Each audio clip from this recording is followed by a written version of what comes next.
All right, guys, going ahead and get this guy started. Welcome to another Wednesday VC, where we have updates and we bring in special guests and people from the team. Today, we have Josh with us, so feel free to ask any questions. So I know some people have asked already some questions, but yeah. I'm going to do just a quick, brief announcements, and then I'm just going to open the floor. Josh doesn't have a ton of time with us today, but about 30 minutes. So we'll get right to him here in a second. But yeah, without further ado, just quickly, the team, everything is being worked on at the moment. There's not much that's changed from last week other than the fact that we're just continuing to work on everything. Josh might go into some more details if you ask him about certain parts of the project. But as a whole, the team is still just trucking along on every utility and in preparation for migration. But yeah, I will go ahead because I know a lot of people want to ask questions and have asked some questions already. And I'll open the floor to Josh and the rest of you guys.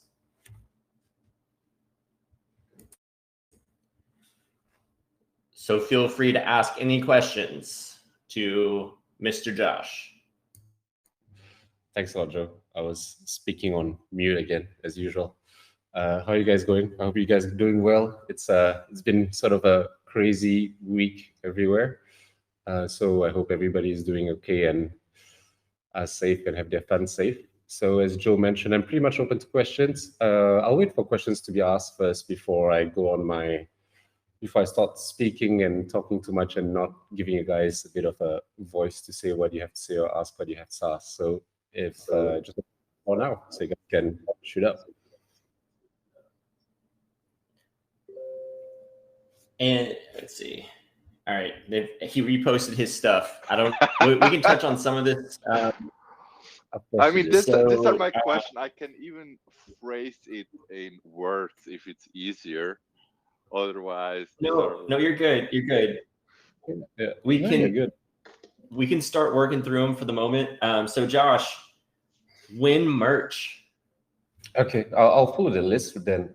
When merch? Well, actually, that's pretty soon. We've not really started per se in terms of I mean, there's a lot of things to think about in terms of merch, right? Like distribution, etc., and all that, like cost, price, how much are we going to selling them, how are we going to distribute them, like all around the world? Are we going to start in Southeast Asia, or are we going to do globally? So there's a lot of questions there, but definitely we're going to have some merch coming soon. And when I say soon, I would say most likely February, March. So definitely next year, and definitely towards the end of the first quarter. One of the main reasons why is because by then I think we'll be pretty much quite strong in the esports game, well, at least in Southeast Asia for mobile games at least.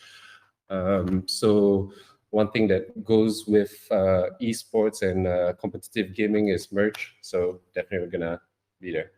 We're already testing a few stuff. So yeah, Jed jackets, Jed hats, all of it. The next one. I'll have some JEDSTAR Joe masks for Halloween. There you go. There you go. You can wear my face. Everybody wants to wear my face. Anyways. As long as it's not SC, it's fine. Oh goodness! All right. When JetCon, I think JetCon. That's it will really be great to be for it to be soon. But I guess when JetCon will be sort of relative to. I think it's better for us to do it when the markets get better. That's one, unless it's something that's really targeted to what we are doing with games. And especially what we're doing with regards to the esports. We are working with some small tournaments for now, but usually a lot of these bigger tournaments are towards the end of the year. So like, for example, we just had finals in Dota, League of Champions, League of Legends, etc., and all that. So most probably towards the end of next year, if you're looking at it. And third question, when Silver Desktop? Actually, that is pretty soon. It's more or less ready. There's sort of a few changes, as in like we are adding a few more things to sort of make it a bit more fun with Silver. So like more mini games, what we call like sort of in the back end carnival games, etc. and all that. But it's with regards to what Silver is doing right now as the beta in with what we're doing in desktop, it's pretty much ready. I'll see it like most likely mid-December latest, if not towards the end of the year-ish, like just before the holidays.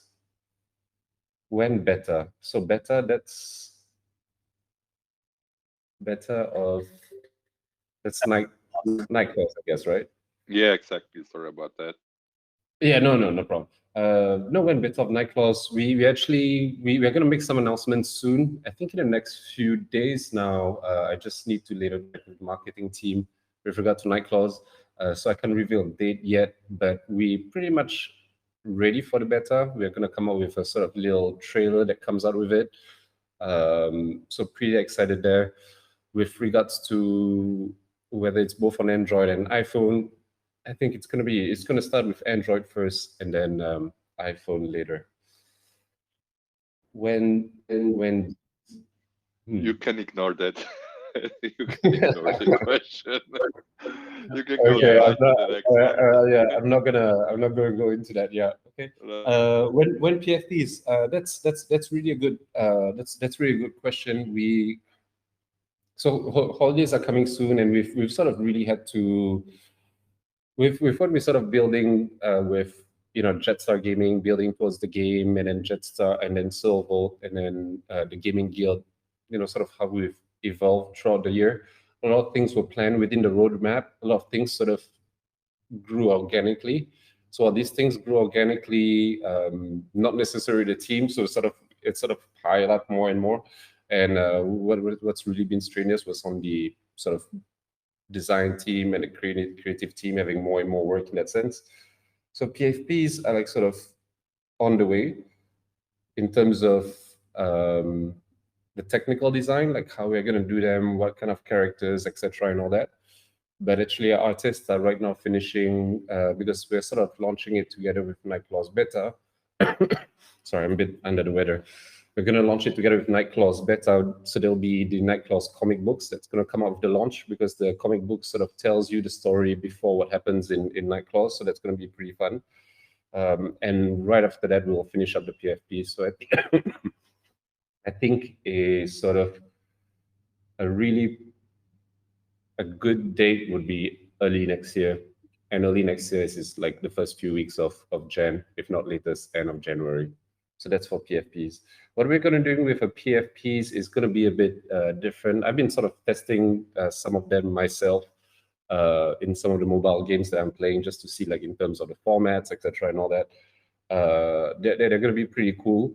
So what we want is to use them to sort of spread awareness of JED, and especially through our gaming community, like JEDSTAR Gaming Guild. So it's not something that we are actually gonna sort of sell. There might be some versions of it or you guys might be able to resell it, but on our end, it's more of like we were talking about proof of work jokingly at the back, where basically it's you need to sort of go through certain actions, whether it's in the Gaming Guild or Silvervolt or Nightclaws, to be able to win these PFPs, and then you can show them off like as your gaming avatars in the different games. So that's going to be fun, but most likely next year. Josh, just a question to that. Would this mean that for the people that were participating in the buy competition, they would just have the same kind of PFPs, or would they be differently? It's going to be the same kind of PFP. So the first series that we're launching, it's all going to be the same kind, and this time it's going to be similar to what we did with the Genesis Mint, where except that not only the stats but the art itself would be randomly generated. So anybody could have the most rare piece, that everybody could have sort of the more commons and standard ones as well. But it wouldn't be sellable. So basically, we will not be able to sell Oh, because you guys would definitely be able to sell everything we sort of give to you guys. It's on Okay. our end. We won't be able to sell it. We would rather sort of use it as a tool to sort of make people do tasks with it from a marketing perspective, like help promote awareness for JEDSTAR or the games or etc. and all, or some actions on Sailvault, etc. and all that. And then you get access to sort of Agora credits, and then you can claim your PFPs there. For those who sort of won the competitions, they'll be able to claim straight away, for example. Perfect. So pretty much the Awesome. same. Thanks. No problem. Cheers. Yeah. Next question, Josh. When white paper? Yeah, when white paper. that's a pretty big one because so we've shared the light paper. The light paper is actually growing and evolving, as in like we've not been updating the link yet, but there's a few add-ons that we are sort of adding on to the current tokenomics and staking. So when white paper, I think we will be I think the really close to final version, because white paper will always be a living document, but as sort of the final version to be really launched publicly would be like early next year. With that said, and that's going to be a bigger conversation later with regards to the tokens that you guys have, that doesn't mean that we will launch it, launch the tokens, or at least airdrop the tokens, etc., and all that next year. We're actually ready to do that. But with regards to the white paper, because it's part of a bigger ecosystem that I'm going to talk a bit about later, it's probably going to be like early January, together with some updates on some of our platforms. Okay. When esports teams and tourneys? Well, when technically they're happening right now, it's just that we're not marketing them at all. We've sort of keep them on the low because we are very new in the space, and crypto is also very new in the space as well. And there are some sort of esports related sort of crypto projects, platforms, etc., and all that, but they are also not really popular and well known, and that's because of how esports is a bit more public facing than everything else in terms of the gaming. So we're taking like really small baby steps in terms of what we're doing with esports to see how people are reacting to the fact that we are a crypto company, we're a blockchain company. So far it's been pretty good, and we were pretty sort of we're pretty like cautious, especially with what's happening recently, right? Because every time you say the word blockchain or crypto, people will be like, oh, are you guys affected by what's happening now, kind of thing, or can get a bit like sort of scared to get involved or hear the name because not many people are sort of familiar with it. But we've been building our teams, we've been running our tournaments, we've been working on our partnerships. That I'll talk a bit more also after the questions. It's pretty cool. Like we're running like sort of underground tournaments. We've got like 74 teams that I think sign up for the next upcoming tournaments, for example.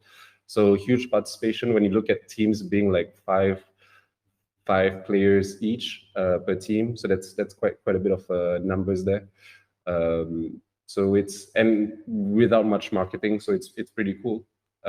And already sponsors sort of lining up to want to be able to like sponsor them. So for us, in terms of building a business case for generating revenue there in esports, I think we're pretty much on track, and it's very reassuring to think of like being able to generate revenue during this sort of winter times. Next question. So in regards to, since all the FTX had happened, is that going to push us away from KEXs and focus more on DEXs?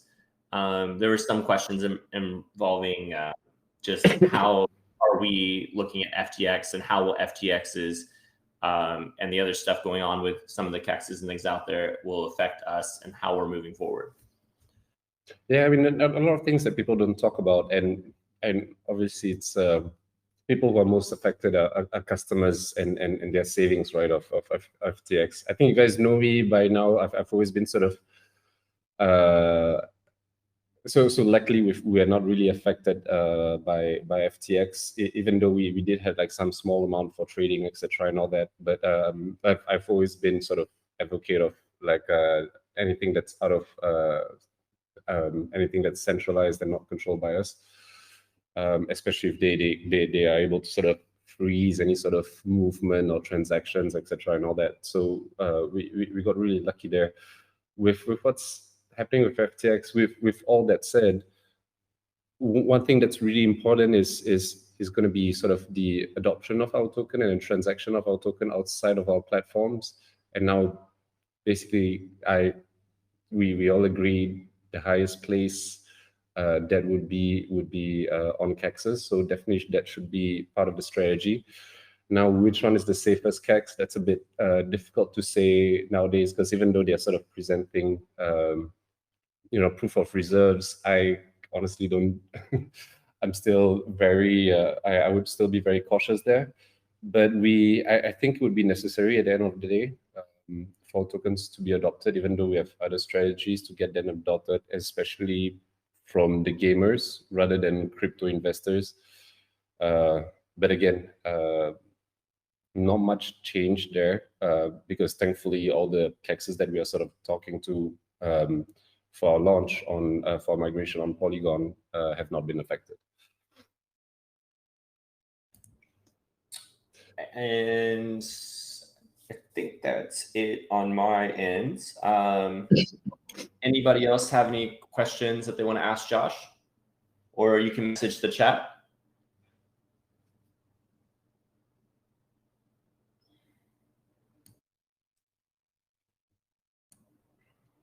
I think Holderston is typing. Yeah. There's one more. When SFT challenges die and revive. When SFT challenges what, sorry? Challenges die and revive, like where you can like kill and revive and fight other people. So that's actually already ready.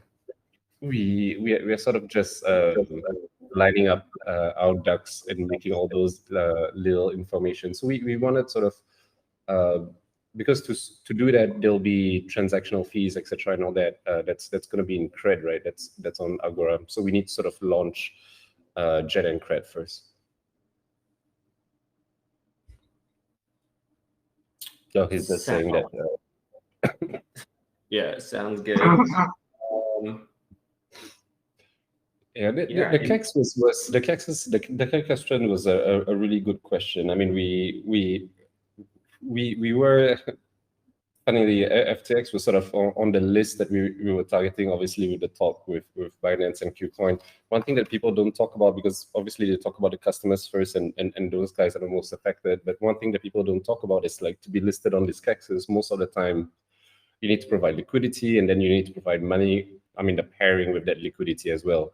So I feel the pain for all the small projects who sadly celebrated that they were on a Kex like FTX, and most likely their assets are freeze just the same as customer assets. So it's pretty good news for everyone. Next question: any closer in announcing further partnerships? Pretty close, actually. We are finalizing. Talking about Kexes, we are finalizing an MOU with Kex. What this MOU means is because we sort of reach a point with that Kex where we feel like, okay, we want to work together and we want to build towards what we want to towards the vision of esports that JEDSTAR has, and they want to support us. They want to support us in a lot of ways. But obviously we're not launching the tokens yet, etc., and all that, and we're still finalizing some parts of like the staking contracts, which they would need to review, etc., and all that before we can really be listed. So, but just to sort of put out there that we are working together, we're finalizing that sort of MOU with them. So that's going to be fun and interesting. And sorry, I think I hear an echo of myself. And what else? And we have a lot of partnerships, interesting partnerships that we're going to have with actually people who are not in the crypto space, which is pretty interesting, but all in the esports or traditional brand space. And when traditional brand space, I'm talking about like telecom companies, streaming channels, etc., and all that. So it's gonna be pretty fun and cool. There's a few lining up that we'll be announcing soon, probably before the end of this year. Awesome. Thank you, Josh. Next question. Are we still targeting end of November for Polygon migration, or will there be some postpones regarding the whole crypto space? Yeah, that's a question that we sort of wanted to ask you guys as well. Obviously, we have our ideas of what we think would be right. And again, it's more of an opinion than anything else. Because when is the right time? And during this bear market, there's not really a right time, right? Especially everything's a lot of things are happening every day. So so the contracts are ready for JED and CRED. Testing has ended. We can technically start airdropping and providing liquidity like immediately. Basically, we just want to. So we are working on our joint announcements with both Chainlink and Polygon. With Chainlink, it's pretty much ready, thanks to PyHype, which was sort of leading that. With Polygon, it's still me working with them, but for once, it's not me holding things back. It's Polygon side because they're really busy. They're doing a lot of announcements at the same time, so we are sort of announcement queue. They're supposed to come back to me by yesterday, actually, which date they can sort of announce, make the sort of marketing announcement on their social medias, etc., and all that, but they didn't get back to me, so I'm like chasing them for it. But ideally, we would sort of want to launch together with those strong partnerships, like with whether it's Chainlink and obviously with Polygon. But then, with that said, we're still considering with what's sort of happening in the market. One, is it the right place? Is it the right time to sort of launch these tokens and the marketing that comes with it? Most of us know that the crypto space, they are ready to sort of get involved with new projects, gaming projects, Polygon projects especially, NFT projects, gaming projects, and anything that's on the Polygon network. They're still pretty popular right now. But whether one, it's good, whether two, do we feel safer in terms of like as us, because all of us are still like sort of like the founding holders, initial holders, to wait for staking to sort of come out with it. And staking, it's quite a big contract, and it still needs to go through that whole audit phase, which is taking some time, and that's going to be like sort of early January, like sort of mid-January, latest around there. So we are still taking a few days to finalize what we think is best. But the tokens are ready. I mean, liquidity is obviously ready. We've not, thank goodness we didn't keep it on FTX or any KEX, but I need to sort of touch wood there. Now it's sort of making the marketing decision of like whether we want to launch it together with our staking, which is realistically going to be next year, January, or if we just want to sort of just let the market sort of go, and we just do joint marketing with both Chainlink and Polygon, and we just work from there.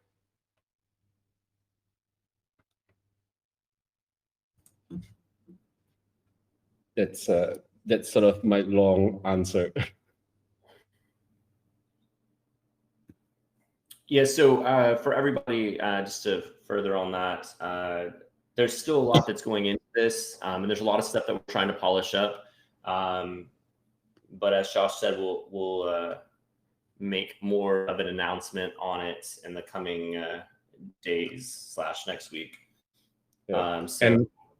And you guys know, sometimes I don't respond to the chat, but I do, because it's like it's always sort of in front of me in some ways, or another on one of my screens. So I'm continuously reading what's happening. If you guys have any ideas of thoughts, feel free to obviously discuss and share on the Telegram. It would be good to hear what you guys what you guys think as well. Yeah, sorry, Joe, for cutting you off. Yeah. Next question: will star staking rewards remain the same, or are there possible changes? I mean, you can go ahead on, Josh, but.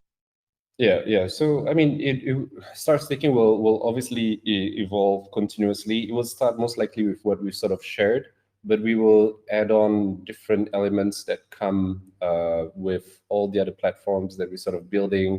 There's Jet membership as well coming up. So whether it's gonna change, it will definitely change, but it's gonna start with what's on the light paper. So sort of that is sort of the start. And when I say that's gonna sort of start, is going to start with that basic form first, and then there's the lottery, etc., and all that would sort of come up after. We'll create a sort of roadmap to work together with the upgraded version of the light paper once we sort of launch the token, so people sort of know when it's going to come with what. But with regards to what we're going to do with star staking and the rewards, just to answer it together with Mr. Aslan's question, we are adding some cool stuff with the Polygon contract. It's actually, the more we look into it, the more there's so many cool stuff that we can do with regards to gaming and with regards to staking, governance, etc., and all that. So that's pretty cool. The token contracts itself don't need to change. Actually, we would rather keep it. What we've done is just to keep it as basic as we can. So easy adoption by the CAXes as well, etc., and all that, and also less issues in the long run with regulations. But yeah, to answer both questions, rewards would change, and we did find some cool stuff with what to do with Polygon to sort of upgrade the experience of it's. And it's not just about rewards and getting free stuff, right? It's also what we can do with the staking and how far we can push further the platform so users get engaged, tokens get utilized, and everybody gets rewarded in some ways or another. So yeah, there's a bit of fun stuff there that's going to happen that we will announce, but that's most likely going to be announced end of January, mid-February. We're just testing out the stuff.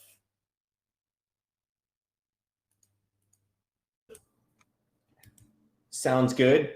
Any more questions? Anyone on the chat would like to ask a question, or would you like to question that? You can put your question in the chat and we'll read it in here.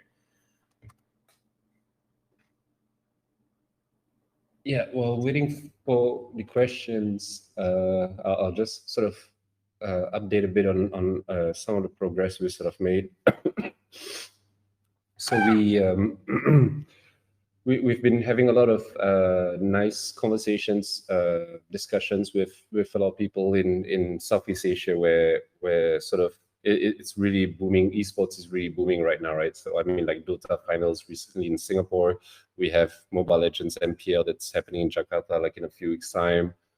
Free Fire finals that was in Singapore as well. So there's a lot of things happening in Asia, Southeast Asia as well as South Asia. That's including India.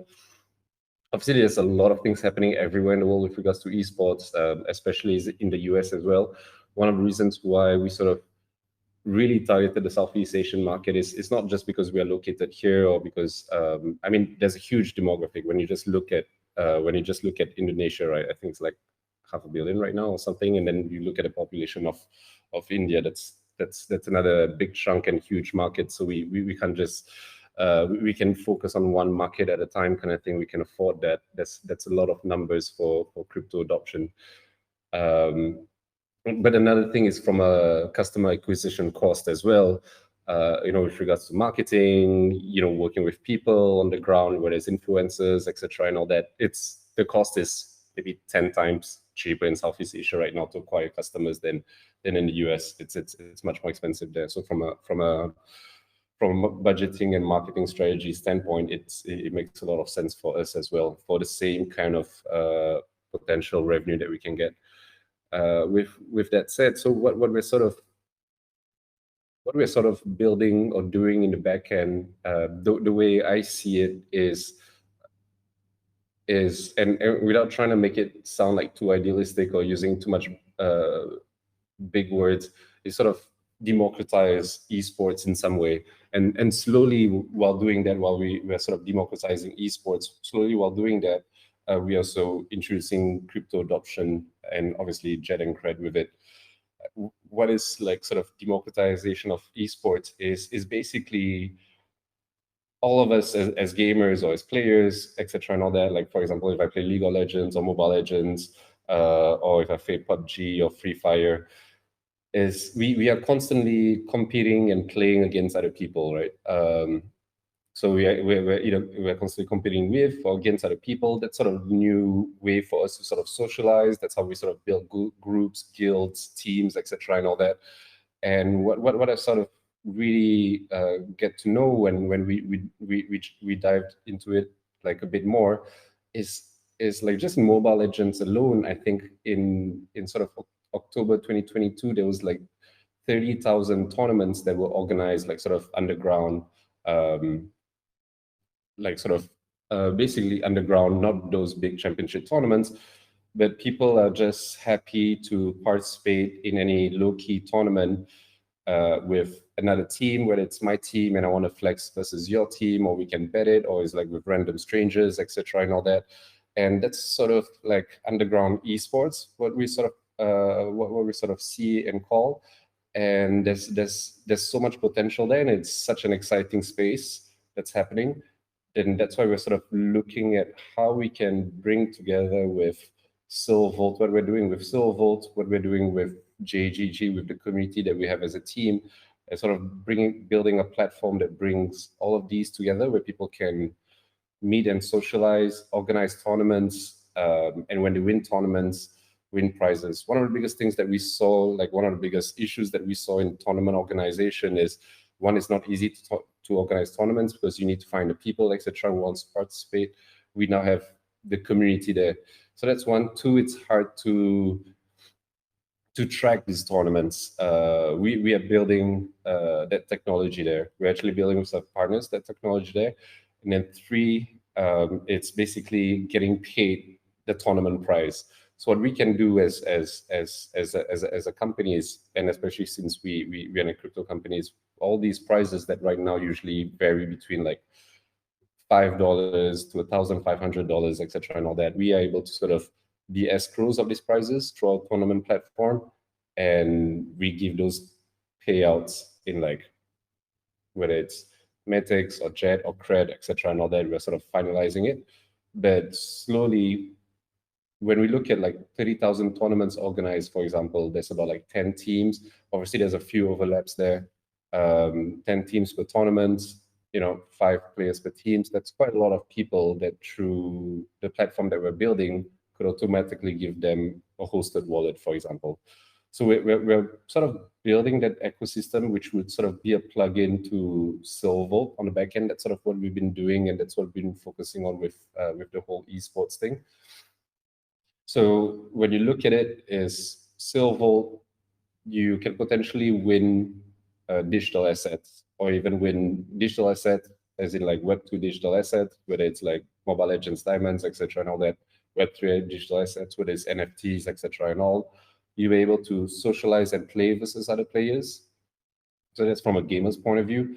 And then what you can also do is through the extension of Agora, you can also purchase digital assets.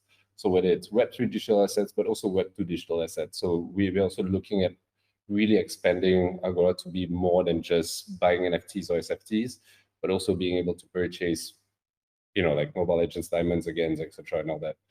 So that platforms should be sort of the link in between Silvolt and Agora, where people can come together and play and use either the assets they won or the assets they bought, etc., and all that, or even be able to, we're looking at, and this is Mr. Aslan, one of the things that we are looking at with the Polygon technology, whether we can sort of tokenize existing digital assets. For example, I buy Mobile 2 Legends, Diamonds. I'm not able to sell them right now, but if we tokenize them, you might be able to sell them, for example. So that's one of the things that we're looking at, how we generate revenue from there. So obviously all the transactions that's going to be on the back end, whether it's organizing a tournament, playing the tournament, whether those tournaments are paid or free, the prizes of the tournaments, all those kind of things will have transaction fees on them. But one of the biggest chunk as well would be revenue from advertising and sponsors who are going to sponsor like each and every tournament. That's going to be advertisers and sponsors, etc., and all that on the websites on Silvervolt or on Agora. So we will be generating quite from the plans that we're looking at, quite a bit of revenue, ad revenue from there. That's quite a long rant without a deck. So I'm not sure if you guys were able to visualize what I was trying to say, but I hope I made some sense. Joe, help me. No, so basically with all these tournaments we'll be hosting, there's going to be, I don't know, at least a half a dozen different ways that revenue will be generated. So from everything from sponsorships to having a portion of every pot going back to Jed and Cred, things like that. We'll end up, we have a deck put together, and at some point, maybe in the next couple of weeks or so, we'll actually like bring it out and have you guys see. But there's basically the really cool thing about it is it's lucrative for all parties involved. It's one of those rare occasions that it's like, okay, the sponsors will get something out of it, the players get something out of it, and we get something out of it. And by we, I mean all of us, the community. So it's really cool. But we'll give you more information on that maybe in the next few weeks. But there is, sorry. There is a question. We'll get to 1 second. Where is it? Are you looking for the community to participate in what we think about with the migration, or will it be on team side? I mean, I guess it would be good for us to sort of get the pulse on how people feel on the ground. That's sort of, I think that's really important for us to do that. That's one thing. Oops. No, go ahead. Sorry, can you guys hear? Yeah, so that's one. Yeah, we could do sort of a little poll, but on top of just a poll, because I mean, data is great, but sometimes it's how we interpret the data. Like we would also want to understand why, what are the reasons as well. So it's good to also hear like what are the thoughts and the feelings, etc., and all that. Because if like everybody's like, oh yeah, I want all the tokens to be launched tomorrow, so that I can like buy a car for Christmas, you know, that kind of thing. There's all that as well. We need to be able to really be able to interpret that data on why how do people feel, and I think we will make a better decision then based on what's happening in the market, but also based on how the community feels about what we should sort of do. So I think yeah, we'll do we can do a Google form, and in that form maybe we give some different dates and what would be accomplished by those dates. And then as a community, you guys can decide on which makes sense. And then if you can, there'll be a comment section. And if you can explain your decision of why you chose A, B, or C. Because then that'd be also helpful for us just to understand the thought process. So that's something that we can put together and get out to you guys in the next couple of days or so. So maybe at the end of the week or beginning of next week. Yeah. Sorry, I'm already a bit late for my actually next call. I just wanted to add with regards to the esports, just going back again. We've got a few more exciting stuff that's going to come out together with the esports platform, the tournament platform. We'll come up with some marketing materials so that you guys have a better understanding of it. But some of the exciting developments of what's happening there is, one, the sponsors. We have Caxus, we have Web3, we have Web2. So those are really cool to be able to like be partnered with those brands. But we actually already have 3 esports team right now that we would sort of slowly announce. One of them is also an all-female team, so that's pretty cool. So we're looking at also, together with that tournament platform, at building our own mini league. We don't want to compete with the big leagues. I feel at this stage it's sort of difficult there. I mean, we're talking about quite they're pretty much giants, even though it's mobile games right now.